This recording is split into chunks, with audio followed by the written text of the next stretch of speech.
La vidéo qui va suivre va révéler certains éléments de l'intrigue du film de Thomas Combré, Mourir or not mourir. Si vous ne l'avez pas encore vu, rendez-vous dans la description où vous trouverez le lien vers le film. Si vous êtes encore là, c'est que vous l'avez vu ou que vous vous en fichez d'être spoilé. Bon visionnage.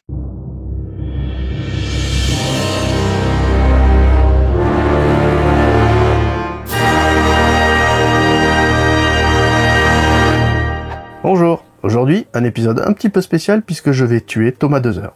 Thomas Dezer, vous le connaissez sûrement, c'est le comparse du youtubeur Amixem depuis 2020, depuis son concours de recrutement. Mais c'est aussi un comédien et un humoriste de One Man Show. Et pour son premier rôle sur grand écran, j'ai eu le plaisir de le buter. Alors je vous rassure de suite, je n'ai pas réellement tué Thomas, pas un psychopathe, et puis si jamais je devais le faire, je pense pas que je m'amuserais à faire une vidéo YouTube là-dessus. Non. Comme toujours, il y a deux manières pour réaliser cet FX. Soit la méthode pratique, mais alors en l'occurrence là, comme c'est une balle dans la tête, le fait de mettre une charge avec du faux sang au niveau du front, tout ça, c'est pas ce qu'il y a de plus facile, à dissimuler, 2, ça peut très probablement et très facilement blesser le comédien parce qu'une charge explosive à un tel endroit, c'est pas anodin, et en plus il est très compliqué d'y mettre une protection derrière, alors que sur un vêtement en général, on va mettre une sorte de petit blindage, une petite protection entre le corps et la charge explosive, ce qui permet de s'assurer que le comédien ne sera pas blessé lors de la déflagration, et donc pour éviter tous ces inconvénients, il y a la méthode avec les VFX en post-production avec des effets numériques qui vont avoir donc l'avantage d'être safe pour le comédien, qui permettent de faire des reprises à l'infini. Il n'y a pas besoin de réinstaller les décharges et de remaquiller le comédien entre chaque prise. Là, on peut en faire 10 d'affilée sans problème et en 10 minutes. Et qui a aussi évidemment l'avantage d'être moins onéreux. Mais donc je vous laisse avec Thomas et ses derniers instants. Alors là, on est sur des plans très courts où la seule réelle difficulté réside dans le tracking des blessures sur la tête du comédien et la continuité entre les deux plans. Tout d'abord, la première étape consiste à ajouter les muzzle flash à la sortie du canon de l'arme pour marquer le moment du tir. Ensuite, pour la blessure au front et pour les projections de sang, je vais utiliser divers footage récupérés sur un site spécialisé dans ce genre d'assets.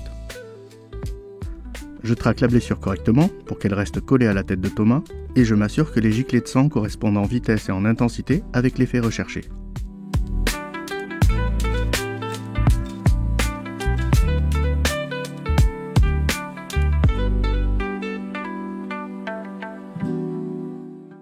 La dernière étape est l'étalonnage de ce sang qui, de base, est beaucoup trop rouge vif. Je le rends plus sombre pour augmenter la crédibilité de l'effet, et voilà, le tour est joué.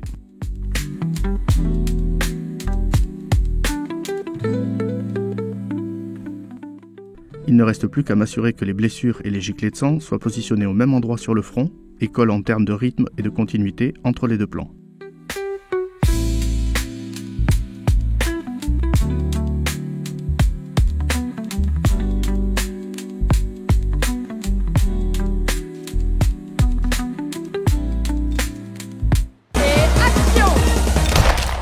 Ça c'est pour avoir tué ma femme. Fumier.